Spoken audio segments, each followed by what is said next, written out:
Esta exposición de la artista de Vigo, Mar Caldas, Mujer, Trabajo y Memoria, se inserta en un programa que inició el CEGAC en 2016 para artistas de Galicia de media carrera, para apoyar justamente un momento en la creación de los artistas intermedio.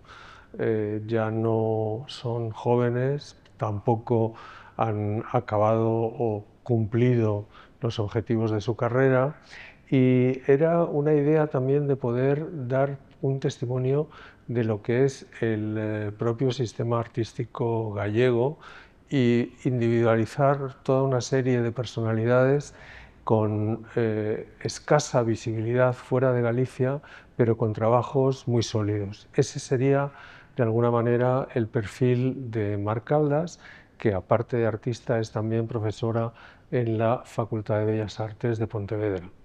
Esta exposición, por otra parte, tiene un eje central, que es el del trabajo, la idea y la representación del trabajo.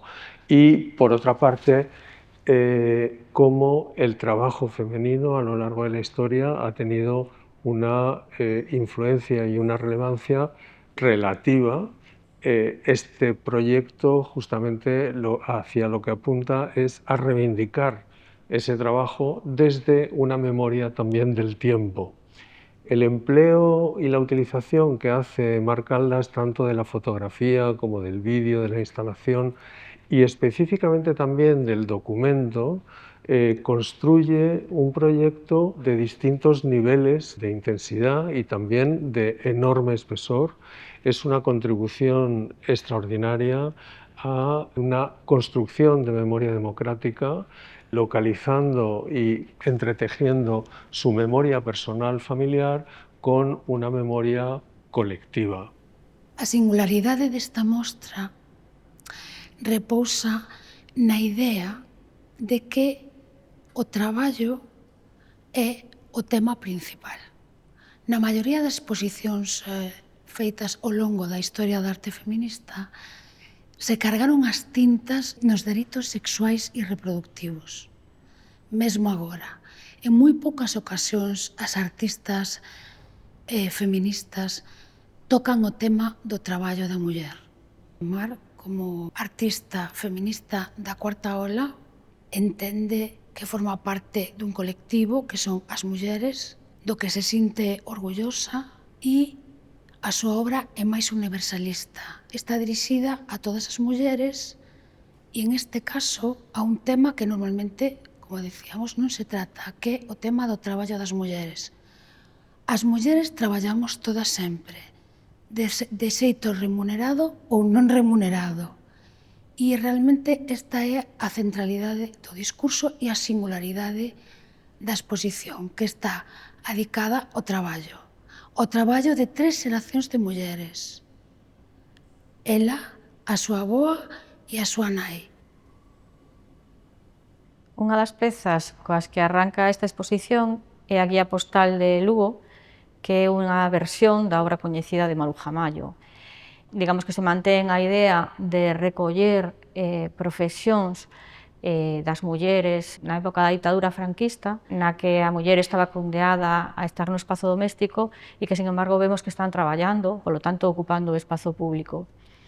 Nesta reformulación, o que fixen foi engadir moitísimas máis profesións das que tiña inicialmente, de tal forma que dialoga con as profesións que están presentes nas outras pezas da mostra, desde as facedoras hasta os retratos das mulleres do Orsal, pero tamén os traballos que desempeñaron as mulleres da miña familia, que tamén son referenciados.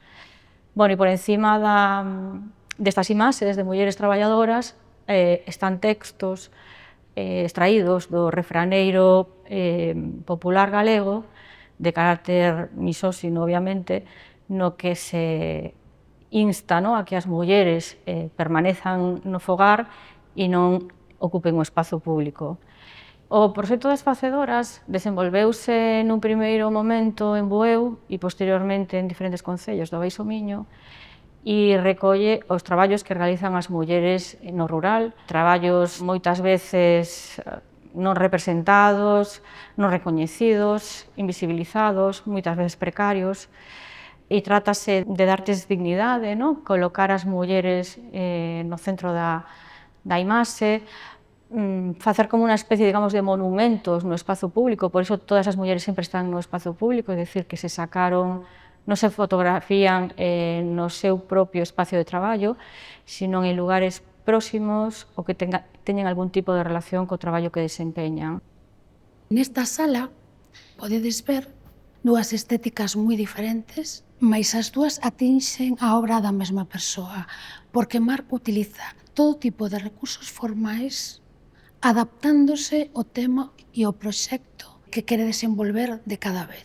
Unha estética preciosista, unha estética moi próxima á pintura e unha obra de mulleres actuais traballadoras.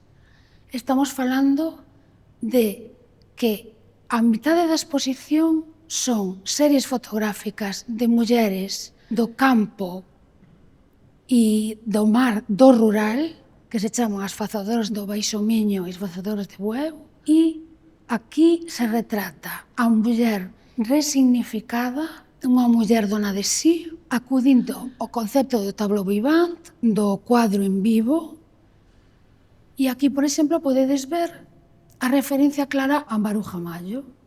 Neste traballo colaboraron moitísimas mulleres, e é un traballo negociado, moi preparado, é dicir, previamente as coñezo, ensíname os elementos que utilizan no seu traballo, e un pouco pensamos en como se pode construir esa imaxe. Eu busco localizacións e unha obra da historia da arte, en xeral obras mestras, obras moi coñecidas, para darles unha volta, no?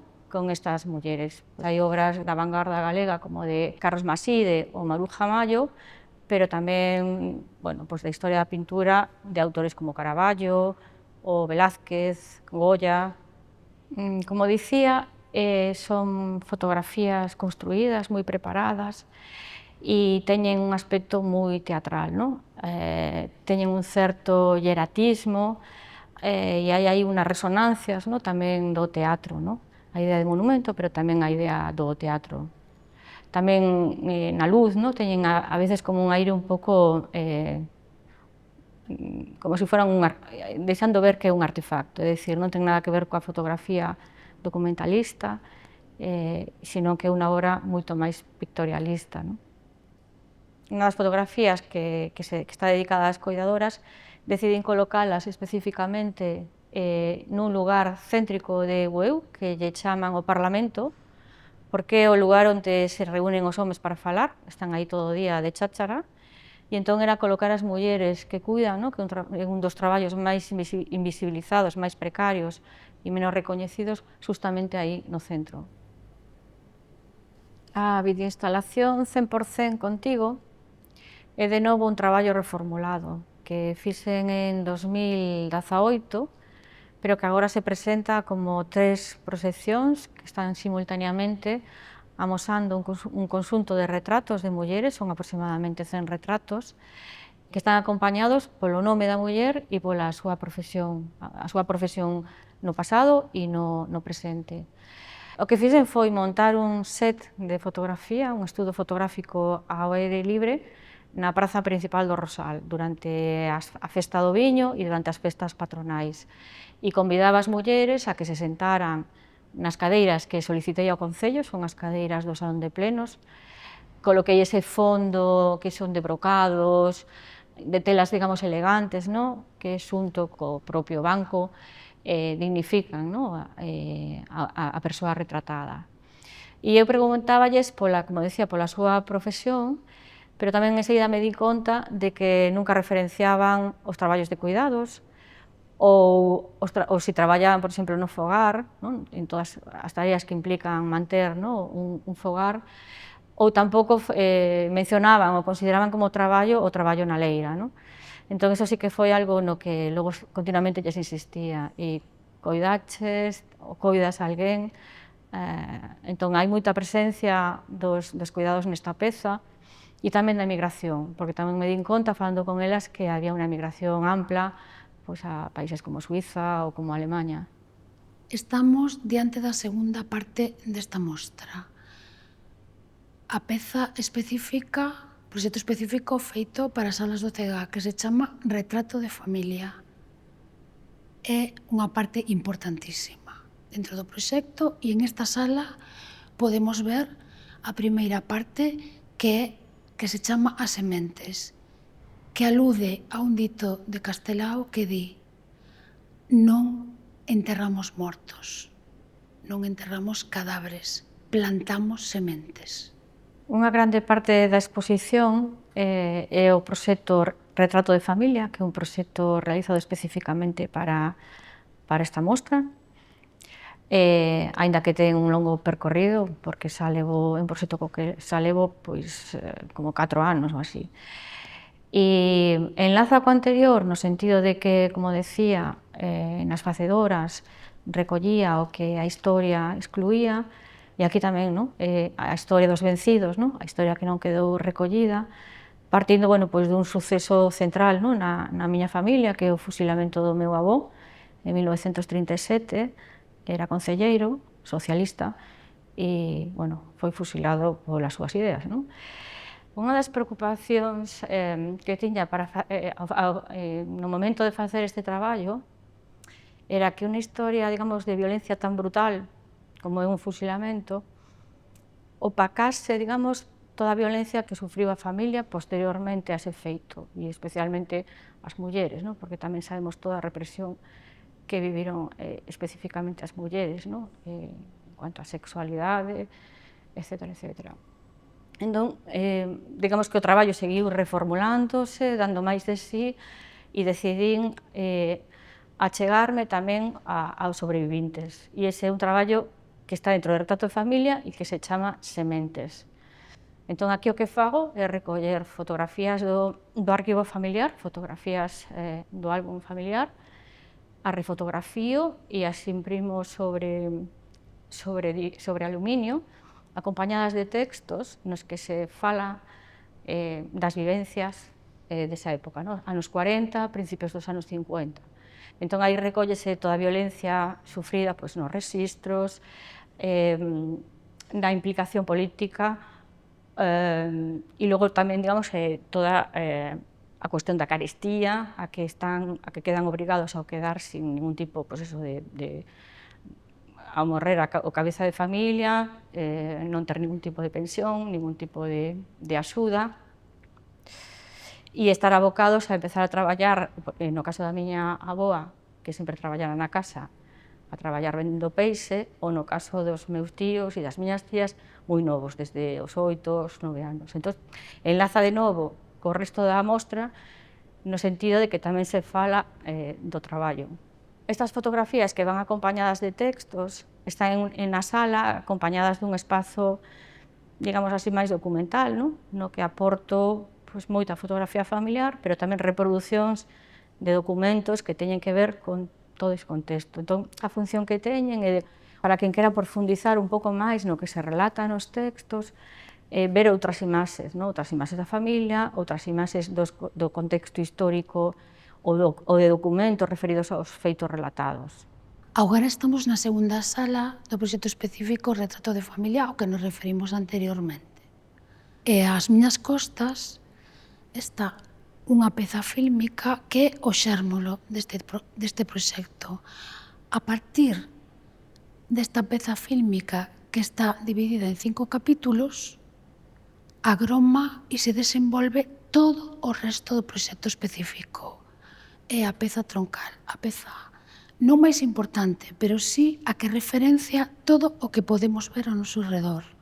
Vemos esta peza parietal de grande formato que atinxe o acontecemento que estructura toda esta parte da mostra, que é o falecemento por fusilamento, por asasinato de Xosé Caldas, o avó de Mar Caldas. Este acontecemento crea unhas víctimas que son a súa familia directa, pero basándose na idea da posmemoria, que está presente en todo este proxecto, unha persoa que é descendente dun acto histórico traumático, como pode ser o Holocausto, no noso caso, a Guerra Civil e a posterior dictadura, eles non queren apropiarse dese sufrimento.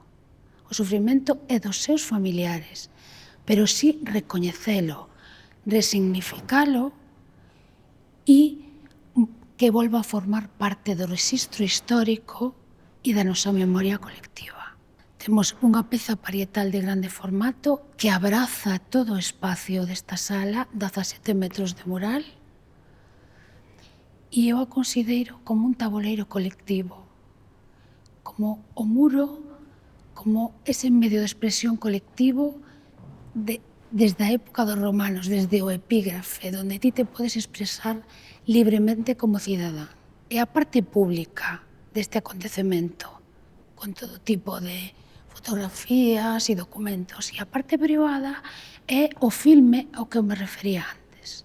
O proxecto comeza coa película 12 de maio de 1937, que en principio estaba pensada como vai ser vista aquí, como unha videoinstalación de 5 capítulos. Un capítulo está proxectándose en cada monitor. De alguna forma sigue unha certa orde cronolóxica. Seguramente hai xente que xa tivo a oportunidade de ver esta película en salas de cinema, en festivais como aquí en Santiago na Mice, ou en TUI, en Playdoc, en Cine Europa, de novo en Compostela, etc. etc. Aquí neste caso, que se mostra como videoinstalación, estes 5 monitores están acompañados dun mural que mide unos 17 metros, que recollen todo ese espazo, e aí no mural incidín aínda máis en que houbera fragmentos, hai casi como un 100 de imaxes, incidín máis en que esos fragmentos se centraran menos na historia familiar, menos no persoal, no particular, e máis na historia colectiva. Hai moitísima documento sacado de prensa, de novo de fotografías, sobre todo do Arquivo Pacheco, que é un pouco o que me deu a chave, pero tamén o Arquivo Histórico Provincial de Pontevedra, o Militar de Ferrol, o Etnolóxico de Ribadavia, tamén arquivos familiares da miña familia máis cercana, persoas, digamos, que te relatan a súa experiencia, asociacións políticas, organizacións civís, porque tamén unha das cousas que me preocupaban neste traballo é de que a emocionalidade dos feitos relatados restase carga política. Seguindo coa idea de monumento, de recoñecemento público, o que se fixo daquela vez, coincidía co 86 cabo de ano do fusilamento do meu avó, foi durante toda esa tarde convocar aos familiares directos, hasta a 4 xeracións en relación ao meu avó, a que se sentaran diante dese retrato, do único retrato que existe de familia, no que aínda non estaba a miña nai porque aínda non nacera, que se sentaran aí para fotografiarse co antepasado que non tivemos a ocasión de coñecer. Bueno, e finalmente tamén dentro dos familiares, dos que falo máis especificamente, hai unha homenaxe á miña avoa e á miña nai, nunhas pezas nas que se fala máis especificamente da situación familiar. No caso da miña nai, que traballaba en Telefónica, falase un pouco das condicións que tiñan as telefonistas no traballo, nada que estiveron sempre moi idealizadas, pero era un traballo duro e de vigilancia extrema, e un traballo no que a miña nai, polo feito de casarse, era así a legislación laboral da época, quedaba privada, tiña que irse para casa e deixar de traballar. E en canto a miña avoa, ao quedar viúva, tivo que vender peixe, e posteriormente, cando xa non podía seguir traballando desa forma, ela non tiña pensión e quería aportar diñeiro ao fogar, porque aínda que as súas 2 fillas que aínda vivían en casa traballaban en Telefónica, daquela os soldos eran moi baixos e non daba para vivir. Entón, ela, toda a súa preocupación era portar e facía gancho, non? Entón, bueno, tamén vemos na exposición unhas colchas que ela fixo, madeixas que quedaron sin chegar a ser tecidas, unhas aplicacións que non chegaron nunca a ser unidas.